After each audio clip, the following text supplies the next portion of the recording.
ईश्वर ने सभी प्राणियों में सबसे योग्य जीव मनुष्य बनाया।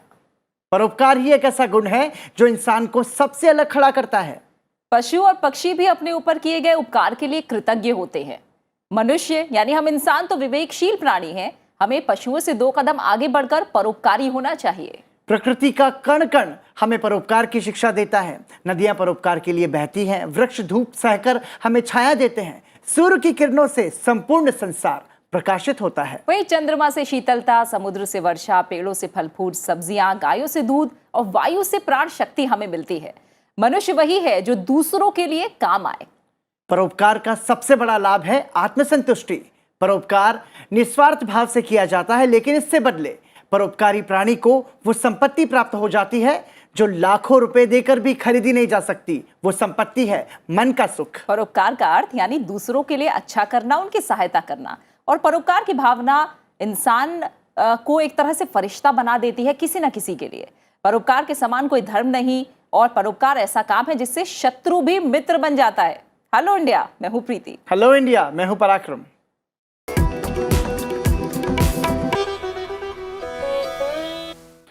और आइए अब आगे बढ़ते हैं और आपको बता दें कि प्रधानमंत्री नरेंद्र मोदी 5 दिन की विदेश यात्रा पर हैं। 16वें G20 शिखर सम्मेलन में हिस्सा लेने के लिए वो इस समय इटली में है। इस बार G20 का जो फोकस है वो कोविड महामारी से अर्थव्यवस्था को उबारना, वैश्विक स्वास्थ्य, जलवायु परिवर्तन और खाद्य सुरक्षा पर है। इटली की मेजबानी में होने जा रहे G20 बैठक में इस बार का विषय जनता, पृथ्वी और समृद्धि यानी पीपल, प्लैनेट एंड प्रॉस्पेरिटी है।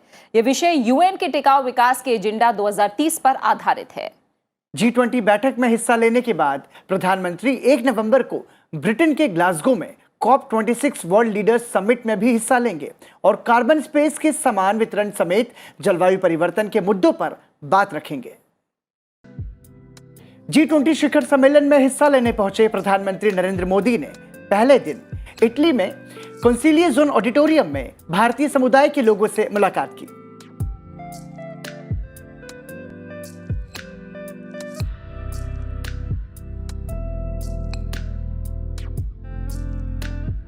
जलद्दवेगलज्जल प्रवाह पावितस्थले गलेवलम्ब्यलम्बिताम्बुजङ्गतुङ्गमालिकं दमद्दमद्दमद्दमन्निनादमत्तमर्वयो चकार छन्दतन्दवन्तनोतु न शिवम्।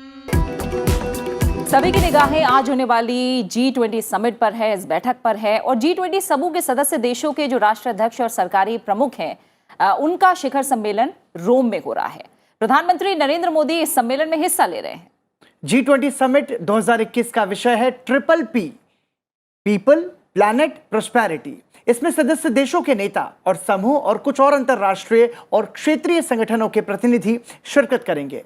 इटली पिछले साल दिसंबर से G20 की अध्यक्षता कर रहा है। इस सम्मेलन में प्रतिनिधियों के कोरोना वायरस महामारी की चुनौतियों के बाद सुधार, जलवायु परिवर्तन और विश्व के विभिन्न हिस्सों में गरीबी और असमानता जैसी प्रमुख चुनौतियों पर चर्चा की उम्मीद की जा रही है। आपको बताते हैं कि क्या है G20, इसके सदस्य देश और इसके लक्ष्य पर डालते हैं एक नजर इस रिपोर्ट पर। G20 समूह दुनिया की प्रमुख उन्नत और उभरती अर्थव्यवस्थाओं वाले देशों को एक साथ लाता है। ये वैश्विक व्यापार का 75%, वैश्विक सकल घरेलू उत्पाद का 85% और विश्व की 60% जनसंख्या का प्रतिनिधित्व करता है। G20 ग्रुप में 20 देश हैं: Argentina, Australia, Bharat, Brazil, Indonesia, चीन, कनाडा, जर्मनी, जापान, मैक्सिको, रूस, दक्षिण कोरिया, तुर्की, यूनाइटेड किंगडम, इटली, फ्रांस, संयुक्त राज्य अमेरिका, सऊदी अरब, यूरोपियन यूनियन और दक्षिण अफ्रीका। इन देशों से इतर स्पेन को एक स्थायी गैर सदस्य के रूप में आमंत्रित किया जाता है, जो हर साल G20 सम्मेलन में भाग लेता है।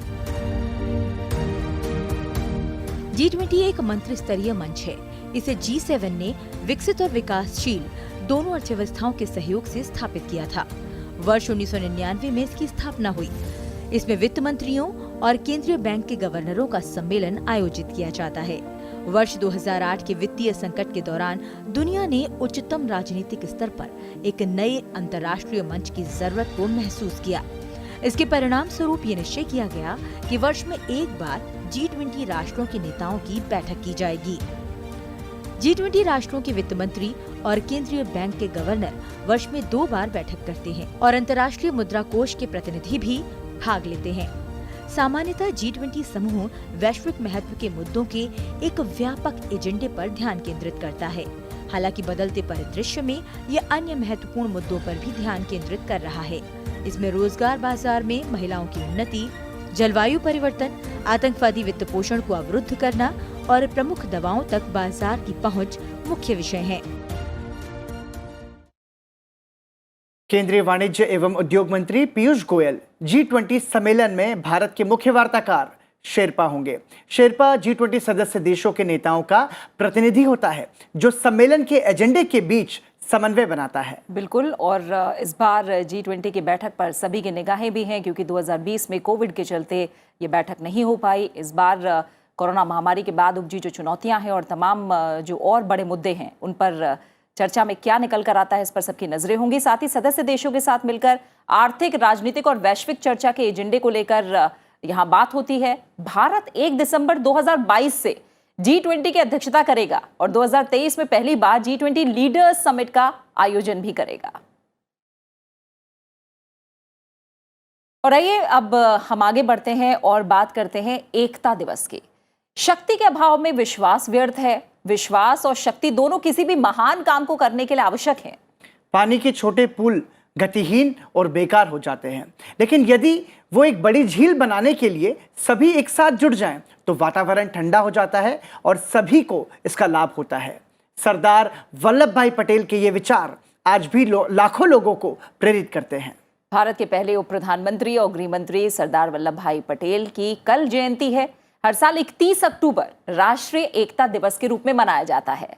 लौह पुरुष सरदार वल्लभ भाई पटेल ने देसी जो रियासत है उनके विलय में काफी महत्वपूर्ण भूमिका निभाई थी और देश की एकता में महत्वपूर्ण योगदान दिया था। राष्ट्रीय एकता दिवस हर साल 31 अक्टूबर को मनाया जाता है।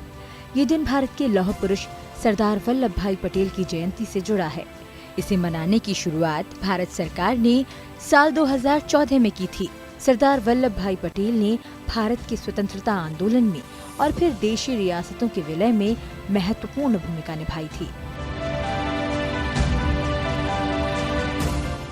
सरदार पटेल स्वतंत्र भारत के पहले उप प्रधानमंत्री और गृह मंत्री थे।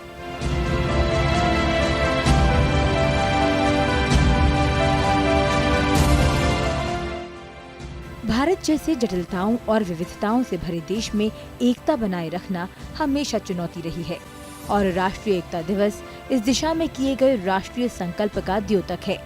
सरदार पटेल का नाम भारत के एकीकरण से अभिन्न रूप से जुड़ा है।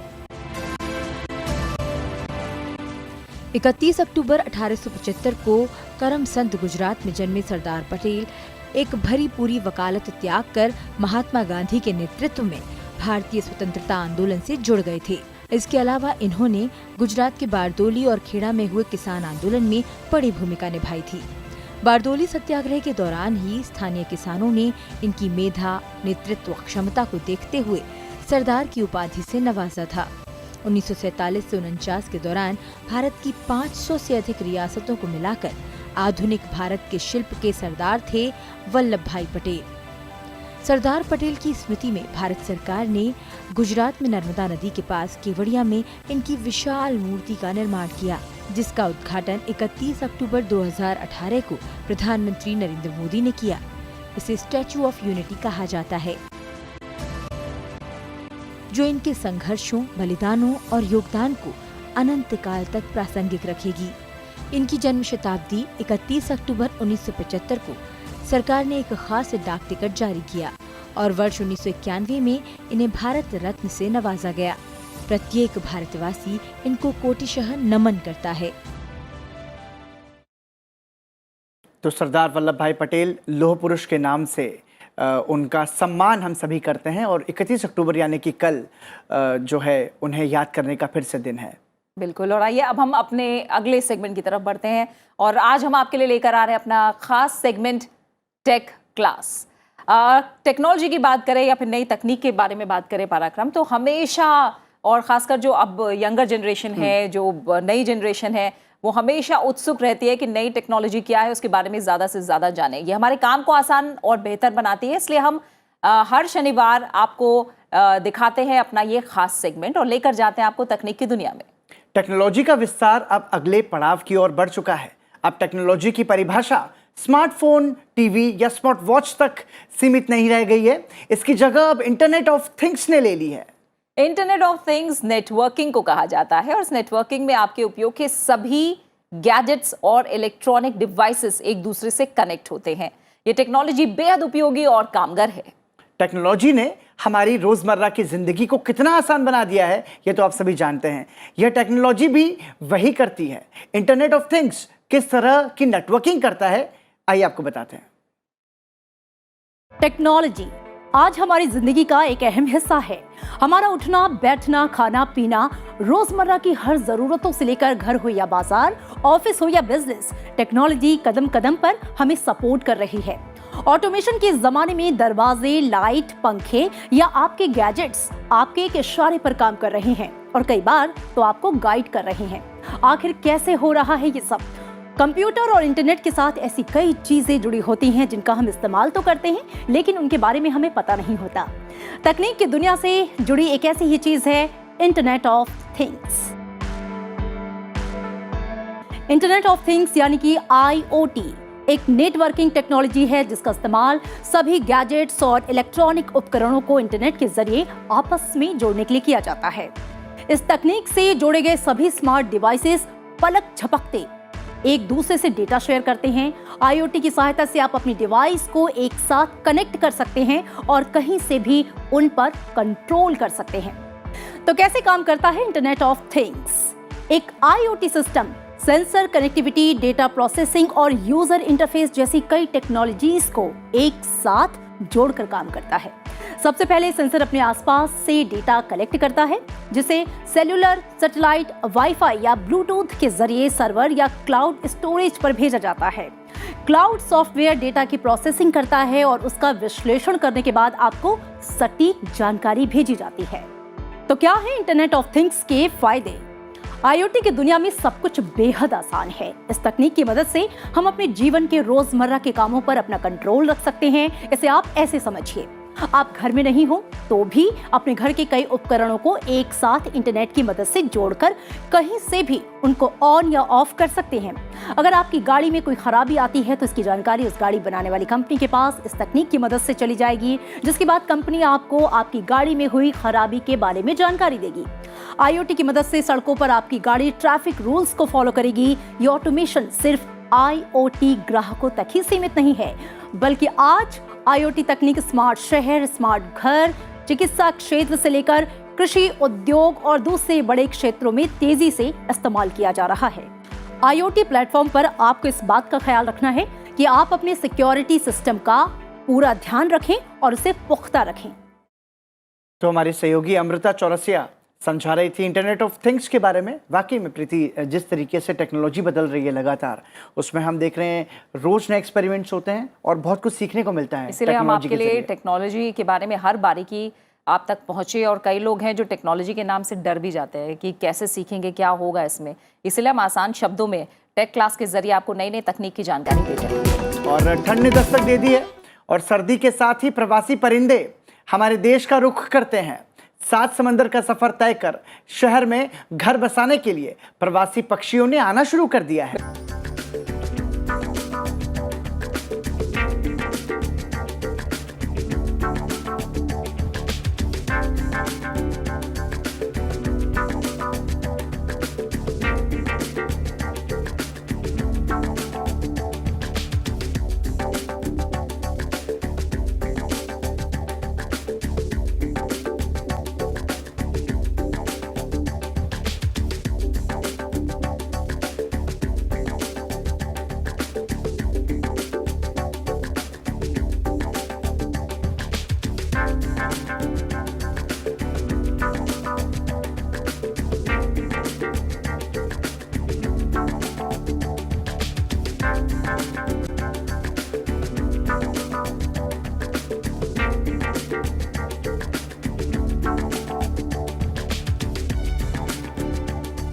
और अब बात आज के इतिहास की।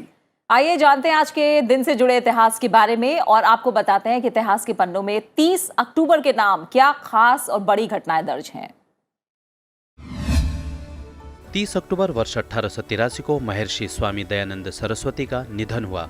वे आधुनिक भारत के महान चिंतक, समाज सुधारक और आर्य समाज के संस्थापक थे। वेदों के प्रचार और आर्यावर्त को स्वतंत्रता दिलाने के लिए उन्होंने मुंबई में आर्य समाज की स्थापना की। उन्होंने वेदों की सत्ता को सदा सर्वोपरि माना। उनका प्रमुख नारा था वेदों की ओर लौटो। उन्होंने कर्म सिद्धांत, पुनर्जन्म, ब्रह्मचर्य और संन्यास को अपने दर्शन के 4 स्तंभ बनाया। उन्होंने ही सबसे पहले वर्ष 1876 में स्वराज्य का नारा दिया। स्वामी दयानंद के प्रमुख अनुयायियों में लाला हंसराज ने वर्ष 1886 में लाहौर में दयानंद एंग्लो वैदिक कॉलेज की स्थापना की। डॉक्टर भगवान दास ने कहा था कि स्वामी दयानंद हिंदू पुनर्जागरण के मुख्य निर्माता थे। 30 अक्टूबर वर्ष 1909 में होमी जहांगीर भाभा का जन्म हुआ। वे भारत के एक प्रमुख वैज्ञानिक थे जिन्होंने भारत के परमाणु ऊर्जा कार्यक्रम की कल्पना की। उन्होंने मुट्ठी भर वैज्ञानिकों की सहायता से वर्ष 1944 में नाभिकीय ऊर्जा पर अनुसंधान आरंभ किया। उन्होंने नाभिकीय विज्ञान में उस समय कार्य आरंभ किया जब नाभिकीय ऊर्जा से विद्युत उत्पादन की कल्पना को कोई मानने को तैयार नहीं था। उन्हें architect of Indian atomic energy programme भी कहा जाता है। भारत को परमाणु शक्ति बनाने के लिए उन्होंने वर्ष 1945 में Tata institute of fundamental research TIFR की स्थापना की। 30 अक्टूबर वर्ष 1924 में इटली के बचत बैंकों की विश्व सोसाइटी द्वारा विश्व बचत दिवस मनाने की शुरुआत हुई। विश्व बचत दिवस देश की अर्थव्यवस्था और लोगों को बचत के प्रति जागरूक करने के लिए दुनिया भर में मनाया जाता है। वैसे तो यह दिन 30 अक्टूबर के लिए निर्धारित किया गया है, लेकिन जिन देशों में 30 अक्टूबर को किसी वजह से अवकाश होता है, तब यह देश इस दिवस को 31 अक्टूबर को मनाता है। इसकी वजह है कि यह दिन बैंकों के खुले रहने के लिए है, जिससे लोग अपनी बचत को अपने खाते में जमा कर सकें। तो आज के इतिहास को जानने के बाद अब आगे बढ़ते हैं और बात करते हैं हमारे खास सेगमेंट जोश ए जुनून की। अगर जुनून हो कुछ कर दिखाने का, तो लीक से हटकर इंसान कुछ नया करता है, नए ऊंचाइयां छूता है, नजीर बनाता है, नाम हासिल करता है। कुछ ऐसे ही रास्ते पर चल रहे हैं पंजाब के 2 हेयर ड्रेसर भाई। ये जो दोनों भाई हैं ये हेयर कटिंग को आर्ट में बदल रहे हैं और इनकी हेयर कटिंग की खासियत ये है कि पेंसिल से नक्काशी करके ये बालों पर लोकप्रिय कलाकारों और ताजमहल जैसे डिजाइन बनाकर बालों को वैसा ही रूप दे देते हैं और इनका ये हुनर लोगों की पसंद बन रहा है।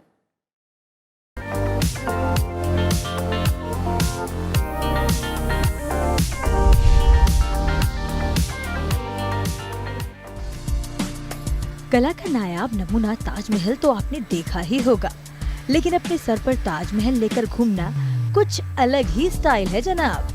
सहज सवाल फिर ये कि ऐसे कामों को अंजाम देने वाले कौन हैं? चलिए मिलाते हैं आपको ऐसे हेयर ड्रेसर 2 भाइयों से जो न सिर्फ ताजमहल बल्कि Michael Jackson, cartoon character Mickey mouse और न जाने क्या क्या बनाते हैं ग्राहक के बालों में, कुछ डिमांड पर तो कुछ सुझाव देकर। पंजाब के मंडी डब्बोवाली जिले में रहते हैं ये लोग।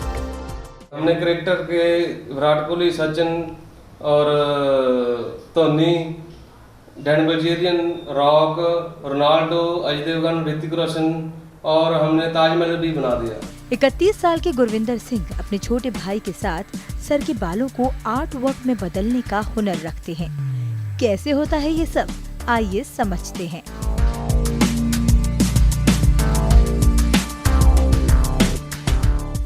तो पहले कस्टमर का हेयर वॉश होता है, उसके बाद सिर के कैनवस पर इलेक्ट्रिक शेवर और कैंची से ड्राइंग को अंजाम दिया जाता है।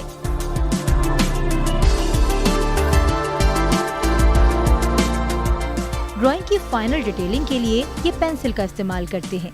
देखिए, सिद्धू ब्रदर्स के इस आर्ट वर्क का फाइनल लुक किसी टैटू की तरह नजर आता है।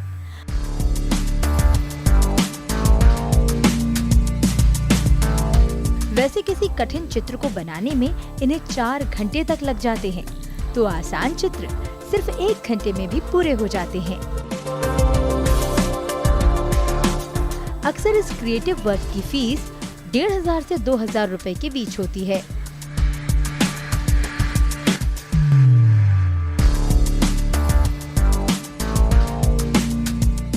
कुछ कुछ अलग यानी यूनिक दिखने की चाहत कस्टमर को इनके पास लेकर आती है और एक नए नायाब हेयर स्टाइल को पाकर ये लोग खुश हो जाते हैं। ये माइकल जैक्सन है, मैं इनका बहुत बड़ा फ़ैन हूँ और मेरे बड़े टाइम की तमन्ना थी टैटू बनाने की। आज ये बन गया, मैं बहुत खुश हूँ। आज मैंने ताजमहल का हेयर टैटू बनवाया है। एक तो ताजमहल पहले से बहुत सुंदर है और जब मैंने इसका टैटू बनवाया भी मैं लोगों में डिफरेंट दिसूंगा। एक छोटे से शहर में बसे ये भाई आज सोशल मीडिया पर भी काफी पॉपुलर हैं। इनका अगला लक्ष्य अपने आर्ट वर्क को अंतर्राष्ट्रीय स्तर पर ले जाना है, नाम और दाम कमाना है। आगे हम इसे बस अभी स्टार्ट कर रहे हैं, मेहनत कर रहे हैं, नई चीज़ें लाने में जुटे हुए हैं और अभी इंटरनेशनल लेवल पे लेके जाएंगे इसको। जैसे यूएसए, मैक्सिको वगैरह में जिसके कंपटीशन होते हैं तो वहाँ जाने की कोशिश करेंगे। हम इंडिया की तरफ से वहाँ कंपटीशन लड़ने की कोशिश करेंगे ताकि देश का नाम ऊंचा हो। इनके कस्टमर्स का फीडबैक अगर माने तो सिद्धू ब्रदर्स की लगन और जुनून एक दिन जरूर इन्हें बुलंदियों पर ले जाएगा। तो देखा आपने भारत के कोने कोने में क्या कुछ हुनर है और ये काबिले तारीफ है। मतलब देख करके ऐसा लग रहा था कि अगर हमें हमारी एंकरिंग अलाउ करती तो हम भी ऐसा कुछ करते क्या। बिल्कुल, और जोश जुनून, इसीलिए जो इस सेगमेंट का नाम हमने दिया है। कब आपका जो एक तरह से शौक है, आपका काम है, उसमें आपका जुनून इतना बढ़ जाए कि आप इस लेवल तक चले जाएं, यानी एक हेयर कटिंग जैसा जो हम जिसे बहुत आसान मानते हैं उसमें इतनी बारीकी से काम करना वाकई काबिले तारीफ है। और अब समय है आपसे विदा लेने का और जाते जाते आपको छोड़े जाते हैं सुरीले संगीत के साथ। तो प्रीति, आज के हमारे जो कलाकार हैं वो कौन है? जाते जाते आज हम आपको छोड़कर जाएंगे प्रसिद्ध युवा गायिका मैथिली ठाकुर के संगीत के साथ। आप लीजिए मैथिली ठाकुर के संगीत का आनंद और फिलहाल मुझे और पराक्रम को दीजिए इजाजत। तब तक के लिए नमस्कार। नमस्कार।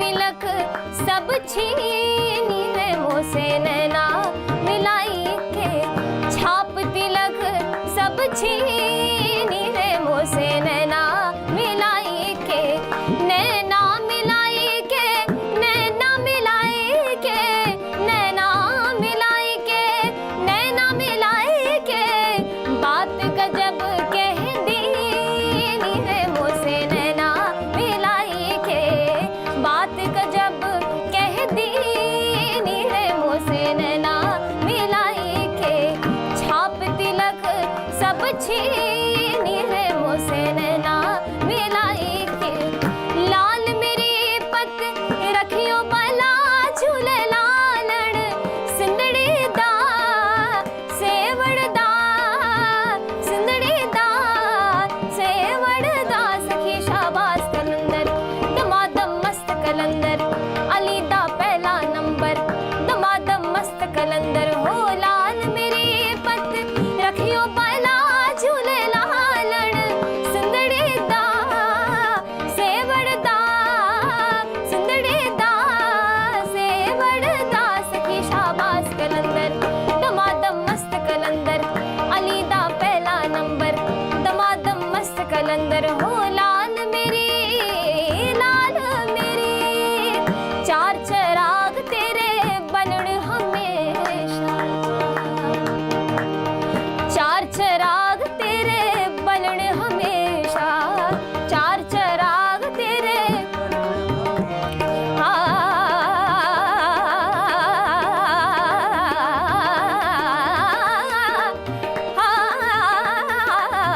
चार चराग तेरे बनण हमेशा, चार चराग तेरे बनण हमेशा, पंजवा में बालण आइया बला झूले लालण, सिंदड़ी दा सेवड़ दा, सिंदड़ी दा सेवड़ दा, सखी शाबाश कलंदर, दमादम मस्त कलंदर, अली दा पहला नंबर, दमादम मस्त कलंदर, हो लाल में